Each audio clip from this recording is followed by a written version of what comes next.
get cracking. Welcome back, everybody, here to your grand final of the D2CL. I am Tobi, your host, and after our warm-up of game number 1, if you can't see by my cheeks, I'm all warmed up, ready to go. We're here for Na'Vi up against Speed Gaming. Cloud9 is actually what they're known as. Not their old names, but they're playing up right now into game number 2. We are headed. Luckily, I have a man who is also warming up with me, and that is syndereN. Man, welcome back for game 2. Thank you very much. Oops, just have to toggle on my mic in the right way. Yeah. Interesting game 1, to say the least. We kind of ran over, I feel like, almost everything there was to say about that game at the end, so... Yeah. Let's, agree. Let's just look at this game, man. Let's just look at this one. Yeah. But so far, we're going to be kicking off. Again, we see the Lycan being banned out. I don't know if Lycan is ever going to appear in tonight's games. I think both, like, Pilot Eye as well as Puppy both know how brutal that hero can be to any lineup. He's the early game pressure with a late game option. You have to take him out. Yeah, I guess we could say Bad Rider kind of is the same kind of thing in that regard. He's kind of good in all stages of the game. Of course, not a character type of role, but you give him a little bit of a good early game, and then you have arguably the best initiation in the game for the rest of the match. So it's really something to keep in mind here. Let's. Before game 1, I was talking about how crucial Visage was going to be today, and like these teams don't care. I thought, I was like, okay, I checked the last matchup. It was a week ago. They're probably going to go for that again. Yep. Nope. No one cares about Visage. Okay. They let him pass through the bans and pick him up. They even picked a Witch Doctor over the top of it. Yeah. They're looking for a different combo, man. But then again, I don't think you would have come into this game going, yeah, Havorst on Juggernaut. It's going to happen this game. I doubt that would have happened. But you're definitely seeing something here from Puppy. So Puppy banned this guy out in the first 2 in the last game. He took out Naga and EA during game number 1. But now Cloud9 said they want the Bat Rider first. We're going to get already the start of Team Global. Ancient Apparition and Invoker coming up for Na'Vi. The question is still going to be then, how do they set up with all of this? Like, do they just look for, like, where's their jump and initiator? The Bat Rider's not there as an option anymore. So do they try and go Invis? Do we see Nyx Assassin come into play? Do we look for a different style of offlane hero? I think Nyx is really good here already. I know it's kind of early to say it when the enemy team has one hero, but when that one hero is Bat Rider, it's a classic thing to pick Nyx as a counter, actually, directly to Bat Rider. I wouldn't have been too surprised to see Na'Vi pick it in the first 2 here. And then to pick it over the top of the Invoker, though, and then give a Bat Rider and Invoker combo to somebody? That's true. But then again, Nyx would have been good against both, right? He's actually... To a point, yes, but it would really start to like cripple your lanes to show the fact you're playing a Nyx this early on, because then Cloud9 could just go the other side of the ball and go, well, we'll just pick up like Lifestealer, and that'll be the easiest way they can probably deal with that Nyx Assassin. Right now, we're going to get the Templar Assassin up for Cloud9, so Sing, he thought he had a little bit of extra variety during his last game, but now he's back to his Templar Assassin. Picking up before they take it out. I was actually interested to see if Cloud9 were going to try and grab the Luna here in this stage and just say, well, we know if we have a farmed up Luna, next ban stage is coming up anyway, so we can kill off the late game heroes. Just go that way. But they're not doing it. They picked up the TA, they pick up the Bat Rider, they show 2 of their cores already. So if Na'Vi want to be taking out these fun heroes of Cloud9, they can do so. While Pilot Eye takes out the Spectre. So kind of feels like maybe early game orientation is coming their way. I think they're just worried about the global being too much here. If Na'Vi has a Spectre with this, like you already pointed out, they have some global potential. Wouldn't it? If you get Spectre, if you give Spectre away with that, and then I don't know what else Na'Vi could pick up. Like you said, the Nyx could have actually. He's a pretty good global hero as well because he's constantly missing, especially when he's level 11 and higher. The Vendetta lasts so damn long that you don't really know where he went, and then you're very susceptible to ganks. I still think Nyx would be a great pickup for Na'Vi here as an offlaner. It's arguably top 3 best hero for Funnick. He's also arguably top 3 best player with the hero. So it's generally a really good pickup for Na'Vi to get the Nyx. And even though he's not that good against TA, because Refraction is obviously really good against it, it's not just about the heroes it counters, but it's also about the playstyle you set out for. And with the heroes Na'Vi has, I think it's a great setup. And of course, then on top of that, it is a great single hero counter to Bat Rider.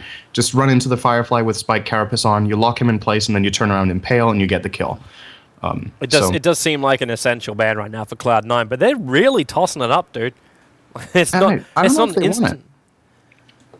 Well, what else would it be? Like, unless you're just really worried about like these late game farm forever style heroes, and that kind of like it is like you can just back up with the Doombringer. They could also be worried about Na'Vi going aggro try with the Ancient Apparition, which would then leave Funnick behind to play his Doombringer as normal. That would have been another way to approach it. That's true. They're going to ban out. I think they're trying to. I think they're trying to enable Sing Sing with this Doom ban. They want to make sure the TA can fight here, because if he gets locked down, I think Navi's plan here again. The last times they've been doing a really good job at controlling when they're playing against this kind of a core as TA, and you already have Invoker and AA together. These two heroes can really control the TA. There's a lot of slow in there with Ice Wall as well as Ice Vortex. You've got tons of different types of slows and stuns basically between these two heroes alone. So if you also give away the Doom to Na'Vi and they run those kind of lanes, you can expect that one of your cores will kind of be useless in the entire fight unless you catch the Doom with a bat. I like how we haven't really talked about the Wraith King ban, which is, pretty unusual. But Cloud9's actually played against Na'Vi and won that game. Yeah, it's not unusual for Cloud9. They love going aggro try with him. I'm not going to say it's open for them to do it in this lineup, but if they were able to give Bone 7 a complete safe lane, that in itself would have caused problems for Na'Vi. Because then whatever top lane potential you think you have is gone. This almost feels like Na'Vi's just going to pick up a Chen and go safe. Like, just grab yourself a jungle hero, get yourself a hero on the top lane who has a decent escape mechanism, or someone that can at least force Batrider out of a lane or contest up against Batrider, and then just get a decent offlaner. Just play it safely that way. It doesn't have to be a high-risk Dota. You're one game up in a best-of-5. If you just play it safe, you should be able to win out the game. The only problem is making sure you can deal with the initiation of Cloud9 when it arrives. If you hit to late game, Templar Assassin starts to wear off a little bit more. And Batrider, as long as you're wary of his initiation, you should also be okay on that front. I know I'm kind of simplifying that a lot more, saying, like, be aware of his initiation. Like, I make that sound like a simple thing. But yeah, one thing is being aware, the other one is not getting caught out. It's actually, when Batrider is missing, you don't really know what's going to happen. They're going to get the Rubik, actually, which kind of a multi-purpose pick here for Na'Vi. I was considering Shadow Demon an option, so they had Disruption against Batrider and Demonic Purge against TA, but getting the Rubik here, he has a lot of good stuff to steal. Pretty much everything Batrider has is pretty useful to get. In some cases, it's going to be a little hard to use the lasso, and against TA, you steal Refraction or Meld. It's really powerful. Or the traps. You can basically take anything from TA, and it's great with Rubik. I suppose that kind of makes up for, like, you talk about SD. Like, SD is a great counter up against the Batrider because you can disrupt the target or you can disrupt the Batrider, where Rubik has to telekinesis the Batrider. But that's instant. That's good. Yeah, but he's also got another upside. Hey, there's your Visage. But he's also got the other upside where Rubik can now work with AA for ganking, like telekinesis as well as the cold feet. Like, that's potential for gank to come out from them. I'm not saying it's amazing. It's actually pretty good.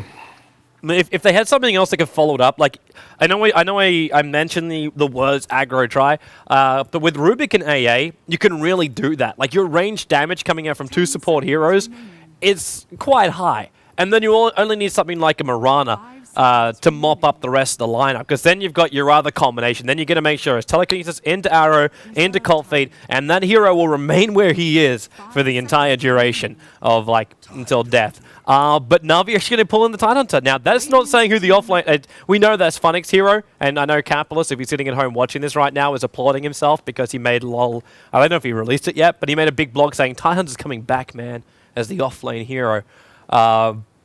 But yeah, Tidehunter comes in for Na'Vi, so they get a level of teamfight control, but I'm still missing their initiation. Yeah. That's unless if Rubik gets like a Blink Dagger or a Force Staff, so he can get in with the telekinesis first. That's why I kind of feel like Mirana is going to be the greatest pick, because then that's their initiation without always having to have a setup.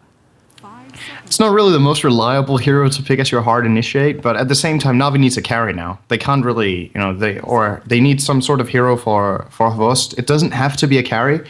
They could also play really heavy mid game. We've seen Na'Vi playing lineups without carries, and maybe they would even go for something like a Pugna here and just try to completely just mid-game crush their opponents again. The last game wasn't a crush, but their mid-game was just so good that maybe they're just playing that style now. They're like, we don't need late game. if we don't even want to get there. And I was thinking about Weaver as a choice for Navi. Well, I guess you're happy about that. Weaver with AA is obviously great for the chilling touch together with Geminate attack. But I don't know if it fits their lineup so well. I think Mirana's good, you're right. But it's just what I'm thinking. And right now, like, Drow Ranger for me is, like, while I love seeing her being picked up in every single game because I think, like, she's an amazing hero and gives so much, especially when you've now also got, like Drow Ranger's activatable aura. And then you have Visage on this one, you can have TA, and then you have Batrider, and then I'll be like, well, Batrider's like, I don't have much base damage early on. Hey, bonus damage! Like, you're going to have these options come their way. But if she gets initiated on, she's dead. That's a big problem. But what she does have is a very long silence. And this is something that could really screw up the Tidehunter. And yeah, say Paladin is thinking exactly the same thing I am. If that arrow is able to connect on Drow Ranger, you're going to lose her. And the biggest thing for Drow Ranger is staying alive and with space so she can find levels. When that comes up, the rest of Cloud9 get big, and she pumps out a huge amount of damage, and then you can actually able to get into your high levels up in your silence too, and that's going to cause a lot of problems for Invoker, Rubik, AA, and Tidehunter. So you can kill them off in that period of time. I'm liking the pickup now with the Mirana ban out, and Morphling coming up from Na'Vi. It's actually a lot of ganking potential, but it comes from pure damage as opposed to controlling over time and then being able to dish out the damage. I was actually imagining a Juggernaut again for Na'Vi. Another Jugger? Yeah, because, again, this is one of the games where they just have such a mid-game oriented lineup, so having a really good mid-game carry and Juggernaut, which Morphling, by all means, is also pretty strong in mid-game if he gets the right amount of farm. He doesn't have to go super late, but I'm just thinking, if you look at Cloud9's lineup, Juggernaut, Blade Fury removes Refraction. Sorry, wow. I'm not saying that to you, I'm saying that to the CM. Yeah, I'm also like, I was like, this. I was wondering what you were so surprised by here. I think CM makes sense. They want to secure the Drow. To put it briefly here, my prediction of this game is if Cloud9 gets off to a weak mid game, they just lose at 30 minutes again. I think Navi's lineup is crazy, and C9 does not have good enough team fight. See, I would look at the other side of the coin and say if Cloud9 get off to a bad early game, then they're toast. Like, if they don't get the levels and the farm up on TA and Drow Ranger, or that early Blink Dagger, then they're in trouble going into the mid-game. For the mid-game, I even feel Cloud9 have the advantage. They've got more control, they've got more DPS, and they've got more ways to kill off Na'Vi. Like, they don't have a... Like, they're still got one of the greatest initiators in the game, which is going to be the Batrider. And then, if you can get the Batrider lasso him in, and then go in for the straight-up silence from Drow Ranger, then you've got nothing really to play around with. And then it's going to come down to positioning for Na'Vi. But positioning for Na'Vi is heavily based on Blink Daggers and Force Staffs. Yeah. And for Tide to afford a Blink Dagger, you've got to give him the top lane solo. That's the only way I see that really happening for him. Leave Puppey, Kuro, and Vorse down the south.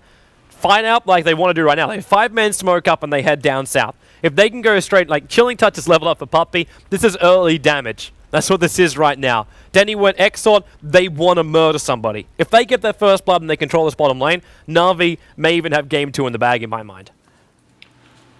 But if they don't, C9, the power of Drow Ranger, I don't think Na'Vi can repel it around the 20-minute mark. Even before that, like 15 minutes in. Once Drow Ranger hits level 6, you're already got a problem. Once she hits level 11, you got a major problem on your hands. And this might be Drow bias, by the way, just in case. Just in case anyone was questioning, it could be possibly Drow bias. I would completely agree, though, with the fact that Na'Vi needs to itemize to allow them to take the fights that they want. But if they manage to get those items, I would still favor them in the mid game. That's my opinion here. And I'm not saying C9 has a bad mid game, because they definitely don't. They have good initiation, they have great damage, and they have control.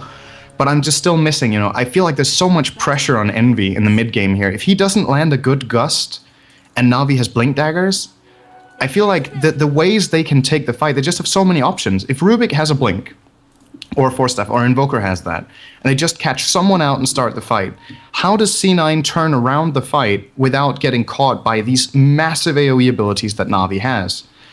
And on the other hand, do you think Na'Vi are just going to play a farm game and let the Drow get big? I'd be really surprised if they do that. So they will be aiming to this mid game. They can't play a farm game. If they play a farm game, they lose.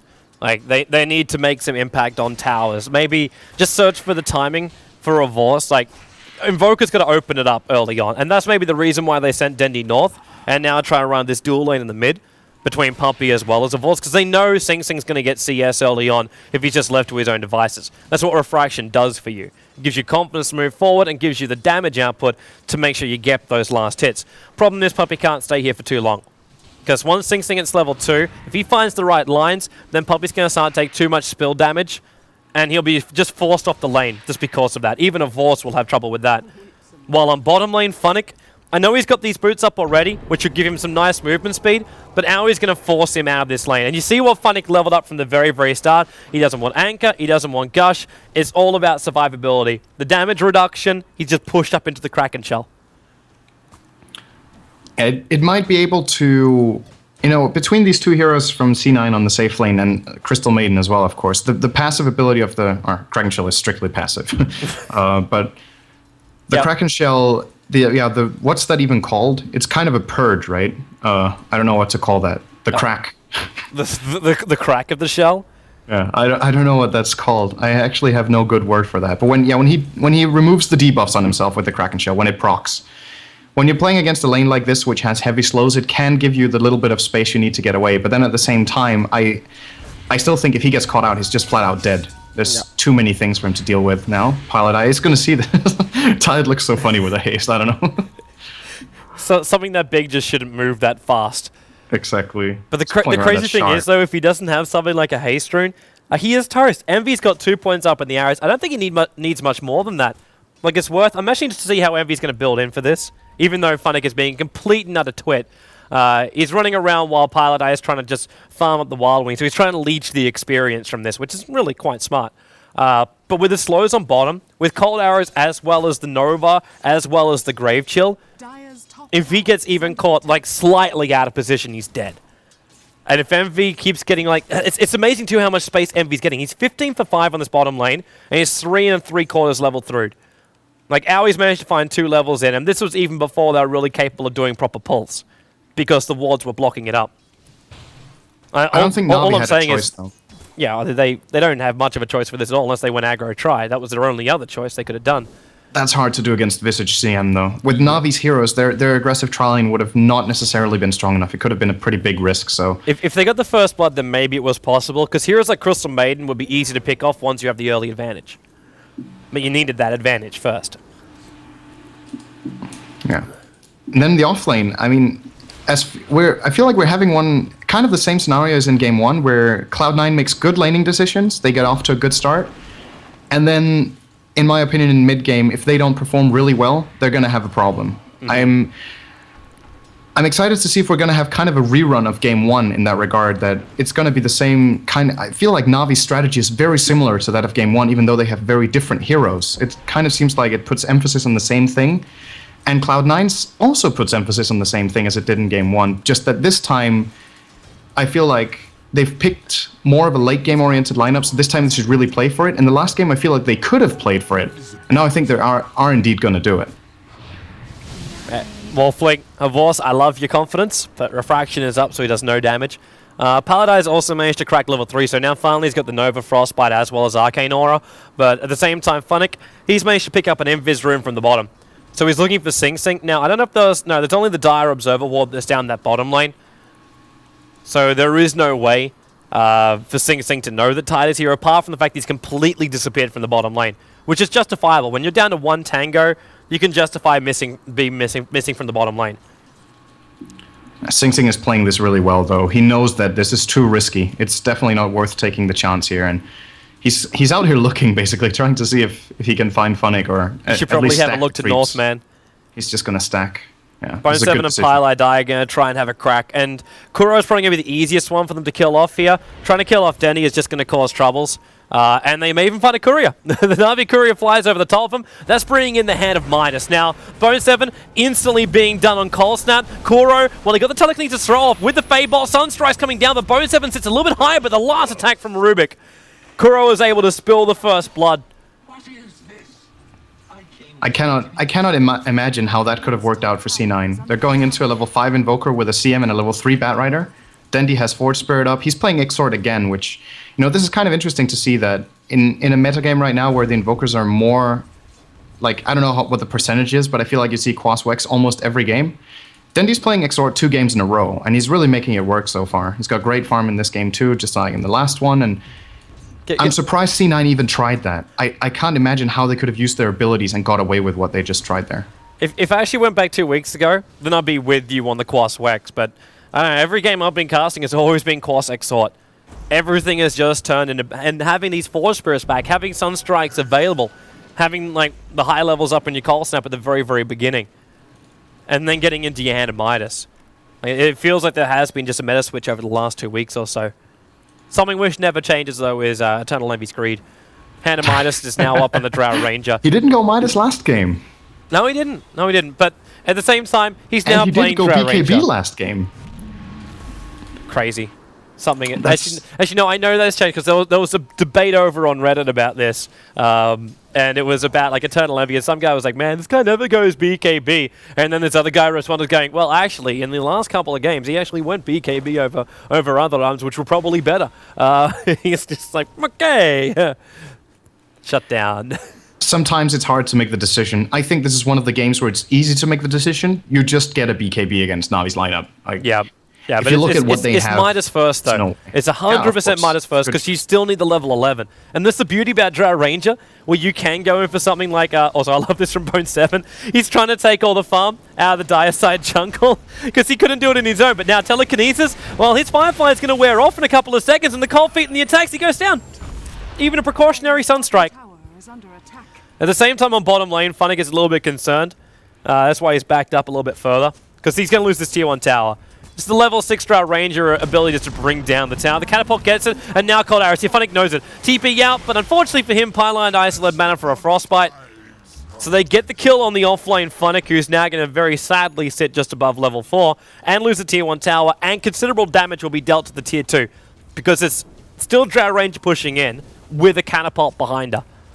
And Rubik's Fable's the only way they can keep it defensive. This is good for C9. This is how they need to play this lane. I think just sitting back and farming isn't going to cut it. What's going on? It's just the fact that this can still happen. The Precision Aura was triggered off by Eternal Envy when he pushed in, and that's what Kuro was able to steal. Okay, so wait, what does he steal? Does he steal the entire aura or just the active? He steals both. If you actually look through right now, Dendy has the upgraded damage, and the damage is only increased by 5, however. So I believe it still applies the same way, where it's 24% bonus damage, but right now Kuro's damage isn't high enough for that. You know what would be awesome? If you're playing Rubik against Drow and Morphling, and first you steal Morph and go full strength, and then you steal Precision Aura, and it gives you 0 damage to your team, that would be awesome. And then you can trigger it for another 0 damage. That would be the worst spell steal you can make in the whole game. There's nothing more useless than Precision Aura when you don't have agility. It would be a 0% gain for your ability. Maybe that's one of the games where you go full agility on Rubik and then you stand in base and use Precision Aura. I doubt the bonus will be enough for it. It's probably not going to be worth it. But the funny thing is, though, he continues to act. He just activated because he's like, well, I may as well anyway. Yeah. Before he then steals Side Traps, which is a lot better for Kuro. Pretty much anything is better at that point. I'm not sure what he was hoping to steal from Envy. I don't think Gust was even used beforehand, so I guess he was just like, I'm in range, I don't have a skill, let me take something. It costs 25 mana. And speaking of Kuro, look at the clock. He was level 6 at 7 minutes with Arcane Boots. Rubik is one of those heroes, or one of those supports that can have most of an impact in the game with a good start, and Kuro has one of the best starts I've seen a Rubik have in a long time in this game. 2-0, he's got 15 CS, Arcane Boots level almost 7, 10 minutes in. Looking good. Look at Envy right now. They've already pinged him out, and in comes the supports. Both Kuro as well as Puppy, but they didn't get in range for the Telekinesis, which means no, now they got it. Sunstrike was there, but Rubik just pulls him straight back into the Fade Bolt kill. TA Tramp's also being used to slow him up. And man, the level of greed coming out from these lineups is ridiculous. Sorry, we're going to hand a Midas over on a Vorst. We're going to hand a Midas over on Dandy. And then we're going to hand a Midas on Sing Sing. And a hand a Midas over on Drow Ranger. The funny thing is, though, looking over all of this, C9 can deal with that. Because by having these hands of Midases, both heroes are gaining a huge amount, and they can already find early on, because Refraction and Meld lets TA be a lot more effective earlier than she normally would be. And Drow Ranger needs level 11, so it's just that simple. But Morphling, Now he's built up the Hand of Mice. It's going to take him even longer to find that farm. And Invoker's got nothing else really to give at the moment. But he will transition just as well as probably the Drow Ranger will later on. Just because of the level increase. I think this whole, as far as this whole Midas thing goes, I feel like it's, to me, this entire game is a timing game where the teams have two different times of the game when they're really strong. And so far, C9 being ahead by 2,000 gold, they're surviving through the game, the part of the game that for me is going to be the most tricky one for them, which is the very early game and the early mid game. Well, look, they're already trying to change around the early game. We're 11 minutes in and a 3-man smoke with Eternal Envy and Bone 7. They want this Blink Dagger to find a kill. And the Observer Wall, which is deep inside the Dire Side jungle, it might just be what they need. If they can get a kill on Dendi, they make him really pay for having this Midas. Right before he gets his Blink as well. Yep. He's 2k gold on him, and now Blink Lasso. Envy, he may as well use the Gust on this one too. He actually does it. So it's a little bit of a silence time, and it's going to make sure Pilot Eye can escape from these Forged Spirits, because they're causing some problems, but then Envy just farms them up anyway. And that's Envy now with 1,400 gold. And I know we were talking about Envy getting a BKB, but I'm wondering if Mask of Madness is just where you go in this game. Or Envy. He's still got hit by the Frost Blast. But either way, look at his damage to Avost! If he started with Gust just then, which wouldn't have had the waveform away, I don't know if he would have got the kill, but it would have come close. He hits really, really hard right now. And I think, as far as this goes for C9, when you look at them as a team and how they generally play, this was the type of play that they got famous for and that won them the big tournament at MLG Columbus. When was that? That was in January, right? Where they play greedy and they play these hard carries, and they're really good at playing a passive early game where they get good farm and then transition into the mid game with that. I feel like this is the style they need to play. Their downfall in many games in recent times has been that they've only had one carry. It's been Envy playing a solo core. The enemy teams have just overpowered He's trying to them. come in for Envy. Almost got him. Yeah, that AE ulti needed to be a little bit quicker, and Havorst also need to be a little bit further forward. But now they have Drow and TA and Visage. Like, they have so much late game here that if they just survive through this stage, they're going to be really good in the late game. And you're right, he got a Mask of Madness, actually. There's also a second Visage on the field. Kura stole Familiars. Oh, that's so big. I don't know how he does this. I really don't. His Rubik is just baffling. The fact that he can get an ability, which you cast so rarely as well. But he managed to find Owie at the right time. But Owie's down here in the bottom lane, getting solo experience and pushing down the lane too. At the same time, when Sing Sing is farming up top lane, and they switch Bone 7 in towards the middle. So they're giving space for Bone 7 to find his 4-staff, which he definitely needs. And because Envy has the Mask of Madness, and this is where you get like greedy in farm, but also very safe in your farm. Funnick. Okay, Frostbite's just trying to hold him out. Sing Sing's also coming towards his top lane. The AL is going to connect quite nicely on Pilot Eye. He's got to back up right now. Kuro now feels Refraction's a good steal. But 5 heroes are pushing towards this top lane to bring it down. While in middle lane, Envy's now moved out of the jungle and is forcing towards the tier 1 tower there. And now he is forcing towards the tier 2. It's okay for this tier 1 tower to die for C9 because Na'Vi can't go any further because they're just going to lose too much on the trade. Yeah, this... Envy, you can finish that, man. Permission can be granted. You have Mask of Madness. Go and finish the tower. Yep, there we go. 2 hits before Avost can finish his TPN. But look where Avost is going with this. Like, he doesn't go into Yasha or anything like that. And now, well, Avost might be... Dendi jumps in. The Blink Dagger's up with the Meteorite and Envy. Well, that's the time when Mask of Madness really hurts. Now Lasso is over on Dendi, while Avost, he's used Ghost Scepter to evade the extra attacks. That's what kind of like the upside of it all. Dendi, Fireflied up, Bone 7. He'll manage to burn him down. Avost is also in the fire and the flames, so he's going to be a little bit cautious with himself too. But either way, it ends up being just a... well, it's a 2-for-1 trade because it looks like Funnick managed to die to Owie on the bottom lane. There's a Did he just get soloed? I think, judging by Owie's cooldowns with the resummon of the Familiars, he just got the double stomps and the double damages coming out from the Familiars, with the Medallion of Courage up on Owie too. So yeah, I'm not surprised he's dead. I think this Visage is going to be really scary for Na'Vi in this game.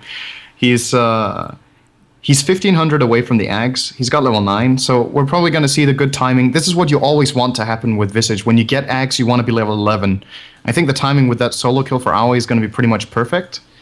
If he manages to get that, like you already mentioned how powerful they're going to be with a precision orb, but just by themselves and with a medallion, there's so much synergy for the mid-late game in the C9 lineup in terms of doing damage, and Na'Vi are not getting the key items yet that we talked about. They need initiation items. There's no blink on Kuro yet. There's no blink on Funnick.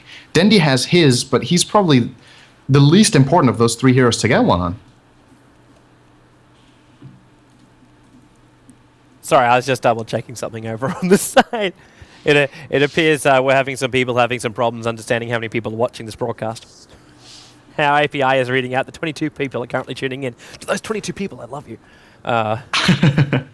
So wonderful Multiply game. that by about 2,000, then we have it. Yeah. Actually, while I've actually got a lot of people on here, I don't know if people know this about how close we are. If you look down the bottom right-hand corner of your screen right now, there is $124,000 and $177 USD prize money for this tournament. So much of it also has been raised by the community, which is absolutely awesome. Funny thing is, though, if we get enough people to go on there and buy just a couple more tickets, it's not much. I think like a grand total of 100 people, not even that, have to buy tickets for this event, and we hit $125,000, we actually get a 1v1 solo mid-competition. That's the stretch goal. We've been sitting short of it for a month now. So I just want to reiterate that during the grand final, if you want to look at the old games, maybe you're also looking for the pudge set that comes along with the ticket. If you'd also like a 1v1 competition, just get a couple of friends to buy the ticket, push us over the 125k mark, and we get a 1v1 competition. I just want to put that one out there. See, maybe out of the 40,000 people that are currently tuning in, sorry, 22. If it's possible. 22 people buy 100 tickets, then we're there. It's so simple. It's so simple. Oh boy. This is looking so good for C9 this game. Wow. Okay, Kuro just... What did he steal again? No, he didn't steal anything. Okay, so when there was a replicate made... Oh yeah, it's because of Kuro's set, right? There's an animation bug with that. So when you make a replicate of him, that animation bug comes too. So there's a lot of those red X's when the replicate of him was made. But see, I didn't know that. This game from C9 has been completely different from the last one, in my opinion. Not in the sense that they're not winning as much as the last game. They're actually winning more. It's just, to me, it seems like they've got the game plan much more nailed down and that they've analyzed the situation better than in the last game. They're getting the farm, they're expanding their lead, and Na'Vi are not finding anything on this map apart from the tower they've taken top there. And that's nothing. Like when you're pushing up against the power, which has been displayed by C9 up at the top, one tower is not enough of an advantage because you're going to lose 3 towers for your advantage you gained. And Dendi's going to stay completely clear of this top. And Funnick isn't getting a blink. He's getting a mech. Na'Vi think they need this teamfight item more than the blink dagger. Well, I'm with him. Blink lasso. They got Dendi. Drag him back. Give a bit of a gush. No, not even needing the gust. The meteorite will burn up on Bone 7. You see the ultimate irony in that too? Oh, AA ulti. I don't know if that's enough damage or not. Yeah, don't go into that camp. But he should be able to survive. In the meantime, it looks like Morphling has also died on the bottom lane. He traded with Aoi. He traded. He must have come onto the tower. Like, you're trading with a support hero for your main mid carry. This is just not a support hero anymore. No. It's almost like... Who was the player recently that did it? Because I know you guys did it. Like, back in the old days of your competitive career. We ended up having, like, the mid-solo fader was the Visage. But someone did it recently. I know because I cast that bloody game. But I can't remember who it was that did it.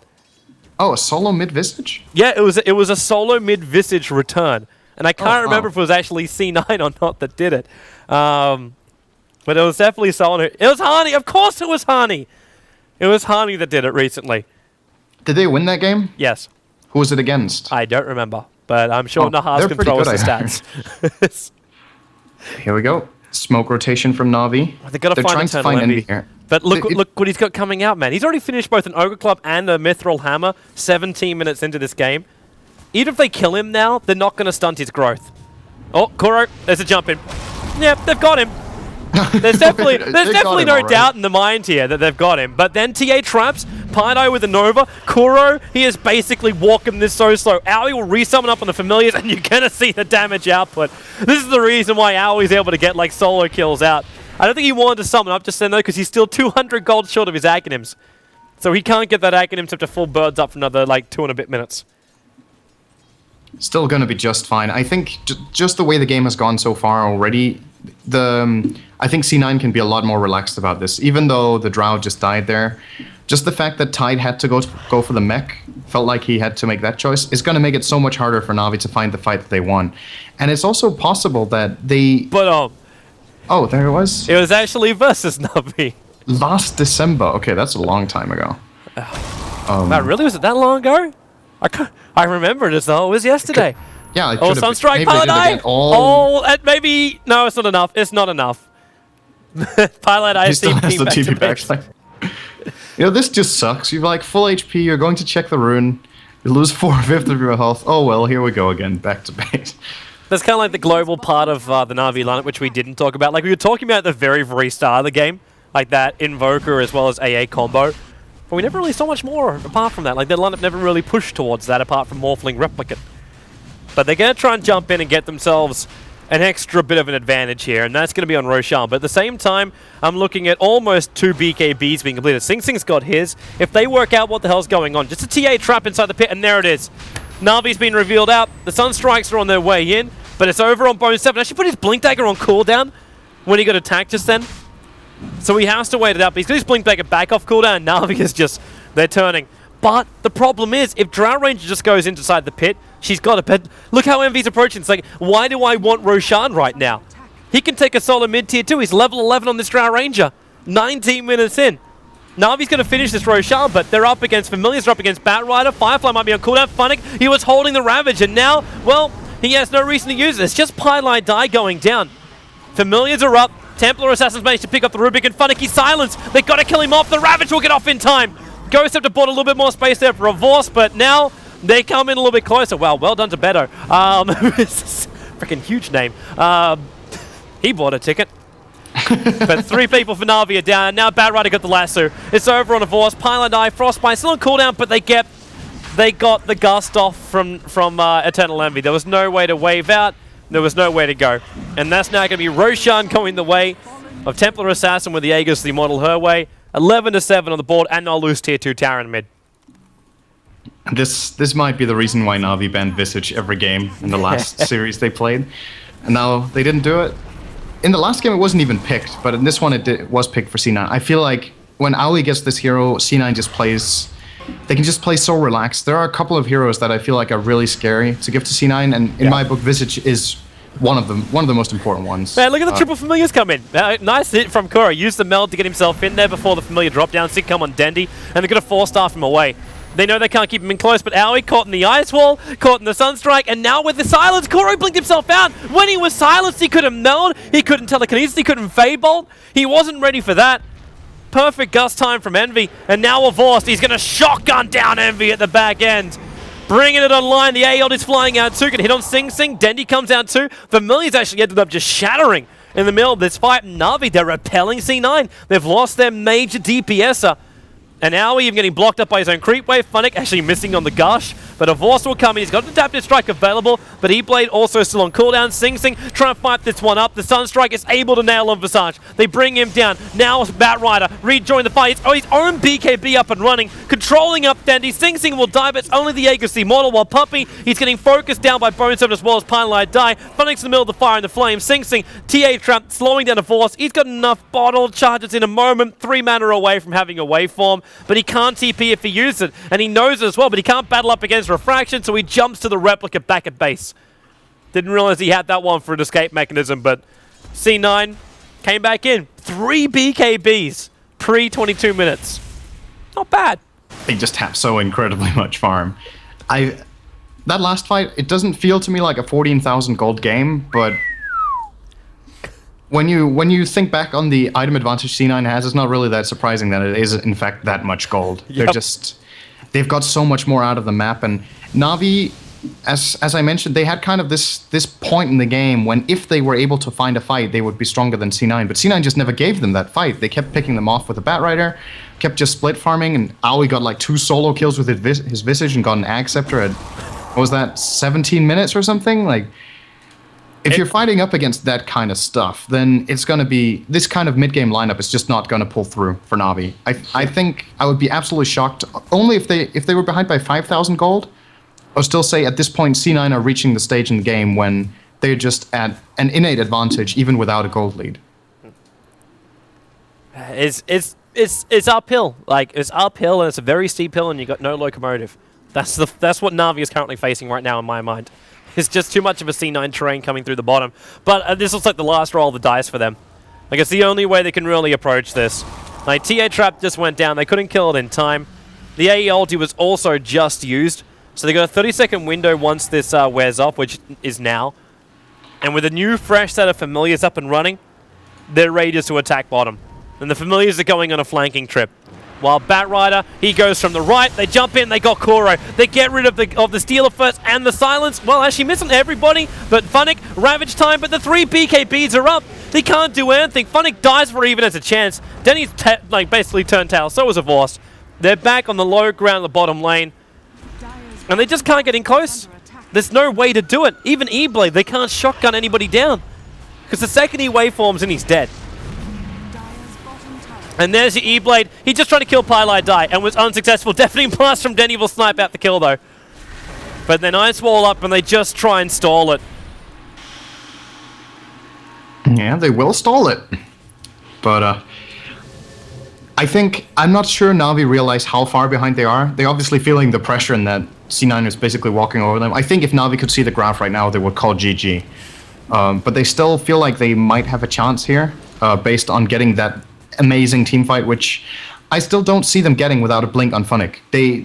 With all the BKBs on C9, the only way they can get the team fight they need is with the surprise factor of coming in with a blink instant ravage on multiple targets, but that's not an option right now, and if C9 doesn't want to push, they don't even have to. They could just keep farming the map now, get even bigger advantage until they feel confident with going high ground, which I don't think it's going to take them long before they're going to go there. No, the only thing I think they're waiting for is the extra damage over an Eternal Envy. And once that's arrived, there's going to be nothing that will stop them. Like, Templar Assassin has 34k too.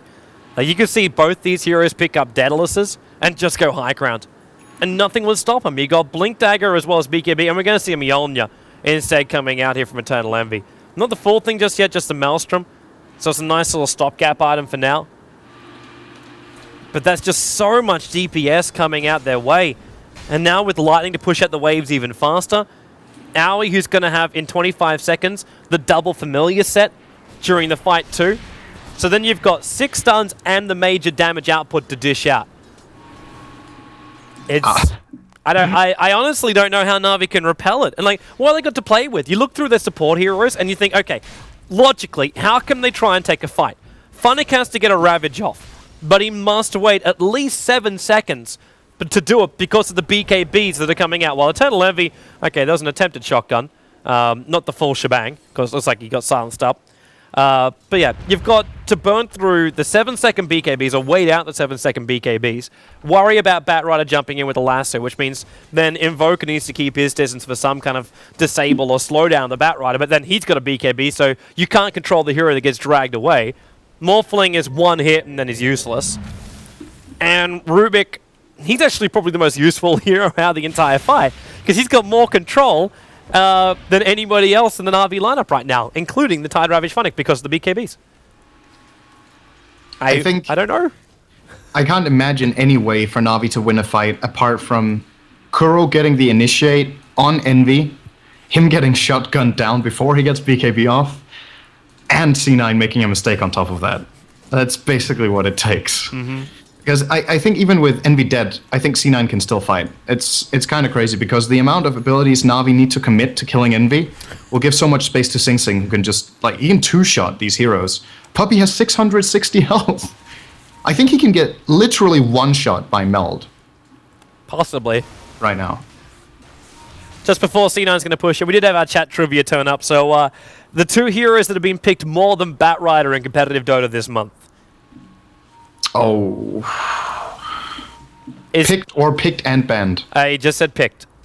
He just said picked. We'll come back to a Bone Server's about to jump in middle lane. BKB and they got Funnick. Now, Lasso was just had to be stolen, but there's no way Kuro can get in close enough to pick that one up. And now Pylai Die, he's actually triggered off his own 10-second BKB. Now we're tied on the sidelines. E-Blade, AA ulti. That's enough to kill up Bone 7. And the AA ulti is going to hit on Eternal Envy at the back end to play. But jump in, Kuro. Hey, I said he's never getting close enough. He's managed to drag SyndereN back in again. There was the 3 familiars hot on their tail. They were not so sure about this, and they've managed to turn TA around. TA's been stolen by Avor, so he's now recruiting syndereN for his own evil causes. Yeah, but back that to would be sick if it was the real syndereN he just got there. But back to our trivia, man. So 2 heroes. I want to put AA up there as the first one, even though I know he's been banned out a crap ton. I think he's been picked probably more. You said AA? Yep, Ancient Apparition. I'm gonna say Invoker. I think he gets picked enough compared to being banned. I'll be down with that. I think Bad Rider was 3rd, and the reason Lycan isn't higher is that he's banned so much, for example. And Naga is banned a lot as well. I'm wondering about Ember Spirit in this mix-up too, because I know Ember Spirit's been really heavily banned in the last like 4 to 5 days, but before that he was slipping through every single time. Like he'd have to be like on a 100% banned pick. Actually, probably not 100%. It'll be like 95% because there'll be other teams that... Yeah! Whoop, whoop! The other one I don't think most people will get. Okay. A challenge! Challenge accepted! A hero. The most people wouldn't get? Okay. Then it's not Invoker. Because Invoker would be one of the more obvious ones. I'm actually going to throw out Centaur here as number 2. Because he is really, in all scenes, really just skyrocketed as the best offlaner. Well, Dazzle would be high. That's mainly in the West, though. Yeah, that's mainly Europe. Yeah, I'm gonna throw Centaur is a good guess, but I also think it's too obvious, maybe. Oh, top up top lane, Horst silenced up. The Ravage has to be done by the BKB from Bone 7. He comes in there and makes sure Horst stays still. Familiar drop downs, they've got to go soon. Puppy is so low on life, the Familiars come up there. Aoi 2000's got himself a double kill on this. SyndereN's looking to follow after Dendi, while a little bit further back, Funnick is caught in the middle. Aoi gets a triple kill with the Soul Assumption. SyndereN wants one last jump down, but Dendi's gone Invis. Very difficult to kill what you can't see. And syndereN just says, screw it, I'm TPing bottom lane because it seems like a force just tried to go split pushing. Then he just cold snaps him and blinks. Just to spite him. And then Bone 7 has to defend. Not too big of a loss for C9 there, though. So they traded their Drow for 3 kills. They actually killed I guess you could say, the 3 least important heroes on Navi's lineup right now. I think both Havost and Dendi really need to get something. And Havost almost miraculously survived that fight by using his Replicate in the last moment. That was really well played by him to get out, but that was like, this is what I said. This is when Na'Vi has a chance at the fight. Kuro initiates, they get the Drow, they burst down the Drow with shotgun, and they get a Ravage. They still lost the fight. Okay. They lost Drow, but our carry is in the house. We have a full assault cuirass over on Aoi 2000 right now. This guy is sitting. Like, he's sitting, even with Medallion being used, he's still over 40 armor. He's got 42 armor with the Medallion already being used. And now he goes up to 48. Yes! Oh! Oh my god. That's the sound of the right guess. Too good. Wait, so Centaur is number 1? Mm-hmm. Wow, okay. I know he's been picked a lot, but still, I really didn't think, well, that's... I could die a happy man now. As far as if you look across the scenes, then he's probably the most consistently picked hero in both the West and the East. ALT now going to fly in towards the middle lane. So we go back into our fight. SyndereN definitely blasts on helping him off, and Denny dragged down with the last one. He's dead before he can trigger anything off. 63 seconds on the sideline. No buyback being available for him. And the Familiars come in, and, well, Aoi adds more money to his pool by taking out the mid-tier 3 tower. E-Blade, shotgun, but you can't shotgun that. And now, Lasso, it's Kuro! that really wasn't going to work. Drow Range's going to kill him off. Avor's is frostbitten up, and look at the Familiars just nail into him. That was the fresh resummon from Aoi, and GG. Game number 2 will go the way of C9 in a rather familiar time frame, don't you think? It's... Yeah, 30 seconds shorter even. Yeah. In the first game. It's keeping it close, it's keeping it consistent. And it's keeping it level. 1 apiece, but definitely a deserved victory for C9. It really felt like they never lost the control of this game. Exactly. They kind of, as I think I've kind of said this a couple of times, so I'll just mention it one more time. They got over the bump, I guess you could say, which was going to be the early mid game. They got through that very well. They won the laning stage even. And from then on, it was just, this was kind of destined to happen with how big Aoi got in particular. And then, of course, both Sing Sing and Envy got a lot of farm. But just look over the heroes on C9. They've got 4 BKBs. The only hero who doesn't have one is Visage. You really didn't need one. No, he didn't. And that just tells the story of this game. And it tells the story of what Navi's lineup, the biggest weakness that lineup had was that once the BKBs are up, they don't have anything to fight with. So the moment C9 reached that stage when they got their first 3 BKBs, to me the game was pretty much already won for them then. And I think they also had a 10,000 gold lead, so it doesn't hurt. But this is the recipe, I think, for how C9 should continue playing this series. If they can get away with this, I think they're in a really good position to take the whole thing. Yeah, man, they're looking great. But then again, we said the same thing about Na'Vi in game number 1, which means hopefully game number 3 is going to be amazing. I know we're missing our lucky little leprechaun this evening, but we're still having some great Dota coming your way. So stay tuned. Game number 3 for the D2CL Grand Final will be up in just a moment.